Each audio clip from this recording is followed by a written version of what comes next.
가장 커다란 달러 투자의 메리트는 그런 거죠. 수익에 대한 세금이 없다는 거.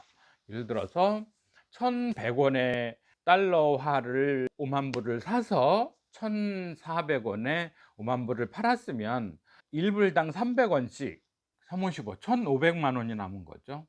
잠깐 사이에 5천만 원 가지고 1,500만 원, 대략 25% 정도의 수익이 발생한다는 건 굉장한 일이잖아요. 그래서 늘 유심히 환율 동향은 보시고, 우리나라의 대외 경쟁력의 변화 아니면 세계 경제의 흐름, 이거에 좀 익숙해져 있으면 늘 투자의 기회, 불로소득의 기회는 오는 거고요. 당연히. 그런데 투자금은 기본적으로 있어야겠죠. 그래서 이 환차익에 대해선 세금이 없다는 거, 그리고 첫째가 세금이 없다, 수익에 대한 세금이 없다는 거.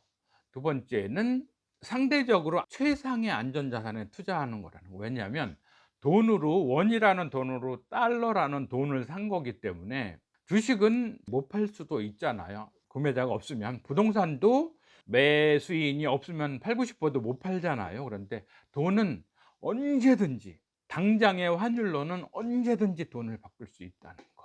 그러니까 황금성에선 최고의 황금성이라는 거. 언제든 달러화는 팔아서 현금으로 마련할 수 있고.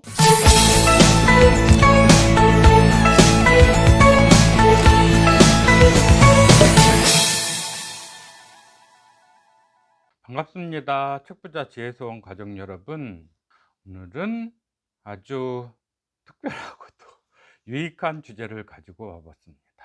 바로 나는 주식 대신 달러를 산다. 제가 비즈니스 상으로 좀 달러를 많이 구매할 일이 최근에 있었습니다. 어쨌거나 상대편에게 달러를 지불해야 되는데 제가 갖고 있는 돈은 원화였고요. 그것이 몇십만 원, 몇백만 원이면 상관을 안 할 텐데 몇천만 원 정도 되는 돈을 달러로 지급해야 되는데, 환율이, 저 같은 경우는 대략 20년 이상 이 수출입업 비즈니스를 했기 때문에 달러 환전은 늘 하면서 살아왔죠.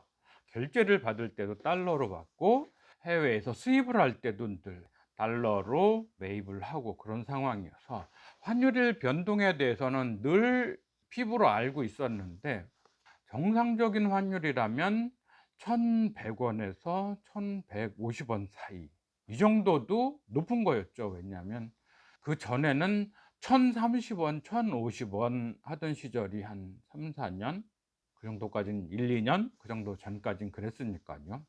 통상 환율이 100원이 움직인다는 건 원가로 놓고 보면 10%가 왔다 갔다 하는 거잖아요.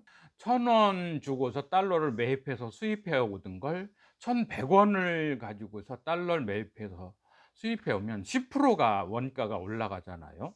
통상적으로 일반 유통 마진이 10% 내외인데 환율이 이렇게 움직여 버리면 거의 노마진이 되는, 아니면 역마진이 생길 수도 있죠.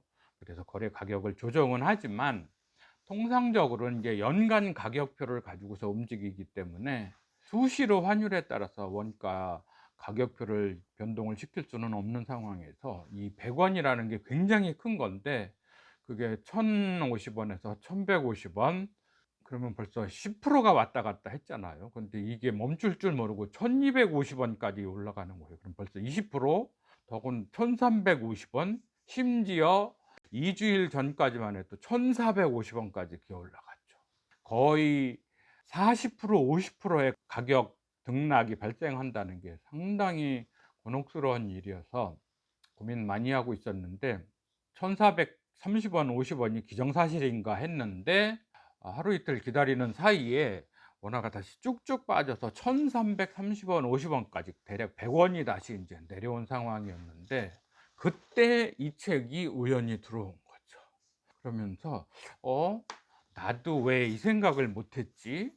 늘 사고 파는 달러를 가지고서 환율이 출렁일 때 그거를 뭐 헤징을 하든 어떤 형식으로든 간에 원화가 많으면 저가일 때 달러를 사서 고환율에서 달러를 팔아서 환차 이익을 얻을 수 있고, 이런 생각을 왜 못했을까 하는 생각을 하다가 유튜브에서 먼저 이 저자 박성현 작가가, 투자자가 출연을 해서 이렇게 하는 얘기를 들어보니까 저는 물론 당연히 다 이해되는 얘기고 당연히 그런 설득력이 있는 얘기고 해서 '야 이거 중요한 또 하나의 사업 아이템으로 가져가야겠다.' 이런 생각을 하면서 그 박성현 투자가가 출연했던 여러 콘텐츠들을 다 보면서 '아 그랬었구나.' 하는 게 인제 전반적으로 다 이해가 되죠. 그리고 나서 그래도 좀 체계적으로 정리한 걸 보려고 이 책을 샀는데 사실 저자가 유튜브에 출연할 때는 이제 완전 전부 면도해서 옛날 율브리너 배우처럼 이제 완전히 삭발을 하고서 출연을 해서 약간 '덜 지성적이지 않나.' 이런 생각을 했는데 하는 내용은 다 맞았고 유튜브 콘텐츠에서 말하는 신원서판과 책을 쓰는 작가의 그 필력은 굉장히 많이 다르더라고요. 그러니깐 외관의 이미지보다 실제로 글을 굉장히 알차게 잘 쓰시고 그래서 문장도 굉장히 깔끔하고 유튜브에서 얼굴 이미지 첫인상 안 보고서 책만 봤다면 '굉장히 지적인 분이다.' 이런 생각을 했을 텐데 책은 실제로 굉장히 잘 쓰여졌습니다. 체계적으로 잘 쓰여졌고 동기부여도 충분히 될 수 있고 이론적인 배경도 너무 딱딱하지 않게 에피소드나 실용적인 걸 바탕으로 해서 잘 썼기 때문에 일반적으로 그러니까 뭐 환율이 늘 엎치락뒤치락 늘 들락날락하는 건 아니지만 장기적으로 오르락내리락을 끊임없이 하고요. 또 경제 상황, 세계적인 경제 상황, 우리나라의 경쟁력, 대외 경쟁력 이런 거에 따라서 환율이 올라갔다 내려왔다 하는데 늘 이쪽에 안테나를 꽂고 있는 사람은 지금은 지나치게 높다, 좀 지나치게 낮다 이런 거는 알고 있기 때문에 어쨌거나 이 책은 꼭 필독, 자본주의 사회에 살면서 경제적인 여유 아니면 부자를 꿈꾸는 사람이라면 아니면 불로소득을 꿈꾸는 사람이라면 꼭 이 책은 필독해야 된다. 가장 커다란 달러 투자의 메리트는 그런 거죠. 수익에 대한 세금이 없다는 거. 예를 들어서 1,100원의 달러화를 5만 불을 사서 1,400원에 5만 불을 팔았으면 1불당 300원씩 355 1,500만 원이 남은 거죠. 잠깐 사이에 5천만 원 가지고 1,500만 원 대략 25% 정도의 수익이 발생한다는 건 굉장한 일이잖아요. 그래서 늘 유심히 환율 동향은 보시고 우리나라의 대외 경쟁력의 변화 아니면 세계 경제의 흐름 이거에 좀 익숙해져 있으면 늘 투자의 기회, 불로소득의 기회는 오는 거고요. 당연히 그런데 투자금은 기본적으로 있어야겠죠. 그래서 이 환차익에 대해선 세금이 없다는 거 그리고 첫째가 세금이 없다. 수익에 대한 세금이 없다는 거. 두 번째는 상대적으로 최상의 안전자산에 투자하는 거라는 거. 왜냐하면 돈으로 원이라는 돈으로 달러라는 돈을 산 거기 때문에 주식은 못 팔 수도 있잖아요. 구매자가 없으면 부동산도 매수인이 없으면 팔고 싶어도 못 팔잖아요. 그런데 돈은 언제든지 당장의 환율로는 언제든지 돈을 바꿀 수 있다는 거. 그러니까 황금성에선 최고의 황금성이라는 거. 언제든 달러화는 팔아서 현금으로 마련할 수 있고 그래서 주어진 환율 내에서 언제든 현금화가 가능하다는 거. 돈으로 돈을 산 거기 때문에 돈이 어디에 매몰되어 있거나 잠겨 있거나 이런 상황은 아니라는 거. 그다음으로는 거시경제적인 동향 같은 거를 민감하게 잘 알 수 있다는 거. 그게 때로는 주식 투자로든 아니면 부동산 투자로든 경제 흐름에 맞게 투자 대안을 마련할 수 있다는 거. 그런 면에서 굉장히 장점이 많은 거고요. 위험의 회피 수단으로 이런 게 있는 거죠. 상대적으로 합리적인 가격이다. 무난한 환율 상황에서 거기에서 좀 더 안전하게 투자를 하자면 추가 매수를 하는 거죠. 예를 들어서 이 책에서는 그걸 이제 세븐 스플릿 시스템이라고 그러는데 나눈다는 얘기죠. 나눈다.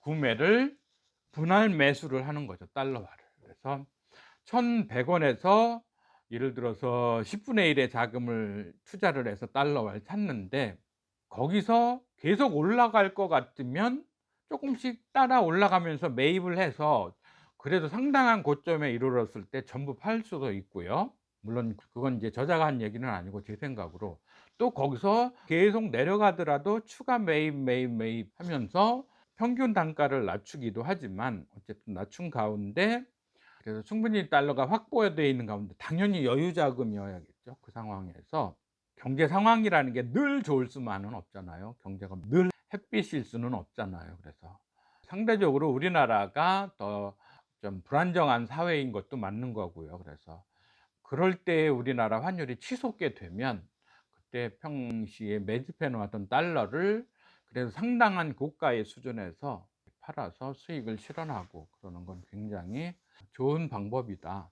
주식 투자로 폭망을 했네, 아파트가 안 팔리네, 영끌했는데 이자도 감당을 못하네, 막 이런 상황에서 자신의 현금 여력으로 분할 매입 매수를 해서 평균 단가를 낮출 수도 있고, 아니면 매입한 걸 실제로 손해를 보고서 매각을 해서 손실을 확정하지 않는 한 언젠가는 환율이 올라가면서 회복할 수 있는 거니까 경제 흐름에 민감한 가운데 달러 투자 이쪽을 한다는 건 굉장히 매력적이어서, 물론 같은 박성현 저자의 또 다른 책도 구매를 해서 읽고 있는데요. 역시 재테크 아니면 투자, 부자 되는 방법에 대한 인사이트가 많아서 이 책은 다음에 다루기로 하고요. 이 책도 오늘은 인트로로 개괄적으로 설명드리고 다음에는 좀 더 구체적인 내용을 가지고서 다시 한번 리뷰를 하겠습니다. 글, 구독, 좋아요, 주변에 공유, 추천해 주시면 감사하겠습니다. 수고하셨습니다.